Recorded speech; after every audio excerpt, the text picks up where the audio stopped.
You are a noted China bear. You mentioned in November increasing your short position against the Chinese yuan. Since then, we've seen the Chinese yuan strengthen. Why would Beijing let the yuan weaken, fall, and risk incurring the president's wrath right as the Chinese government is negotiating with the U.S. on some kind of deal? Well, look, as you know, China purports to be the second largest economy in the world with 15% share of global GDP. But if you look at cross-border currency settlement, according to SWIFT, less than 1% of the world settles in Chinese currency. So Chinese is really just a paper tiger, or China is just a paper tiger. And I think that they have done so much work in order to prop the yuan up or the RMB up. That the funny thing is that we consider calling them a currency manipulator on the weak side. In reality, what they've been doing is intervening and strengthening their currency to hold their whole credit market together.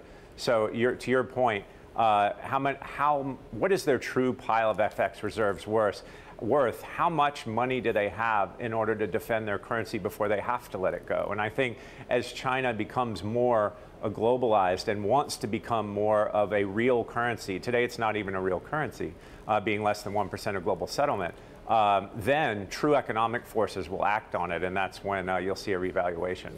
What will be that tipping point? When do you think that time will come to bear? You know, last year was the first year that China had a current account deficit, i.e.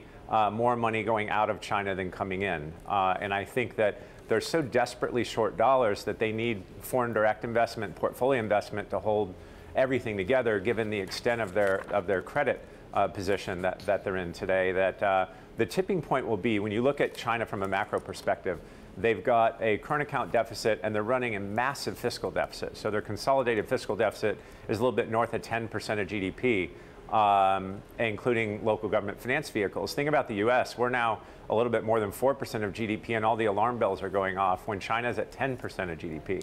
So China's starting to look like a traditional EM problem, meaning they're borrowing, they've borrowed $1 trillion in the global capital markets, Chinese corporates have. Chinese banking system is more levered than any banking system's ever been in the world, and they're now running a current account deficit. So now they're a twin deficit country with reserves that are dwindling. And so when you ask when is the time, I guess the answer is no one knows, but it sure is worsening as we speak. Well, speaking of debt problems, there's a Bloomberg report, Caroline, about two large Chinese borrowers, China Minsheng Investment and Wintime, that missed payment deadlines this month, which just goes to the whole point of how the over-leverage is a problem in the China's corporate sector. And the concerning thing here is that these are two highly indebted big borrowers out there. Kyle, your perspective here, how many defaults are we likely to start seeing? What sort of default cycle are we anticipating coming from China, and who does it hurt? Well, my view is, you know, China works in two worlds. One, they work in their domestic world where it's RMB denominated. And in their domestic world, they control the price level, they control the police, the printing press, and the narrative. China can really much control their domestic market almost ad infinitum. But where you start to see defaults are when they borrow in dollars, because they can't manufacture dollars. And so you're going to start to see them defaulting on dollar-denominated debts over time. And so when you look at the number of corporate defaults, and especially corporate defaults in dollars, that's where they're going to have a problem. If it's an RMB, they can sweep it under the rug and print RMB. You look at how many RMB they've printed since their ascension to the WTO, or more importantly, since 2009. You realize they've printed $30 trillion worth of RMB if you look at the Chinese money supply. They've printed like it's the national pastime. They've embarrassed the US, Japan, and Europe on the printing side.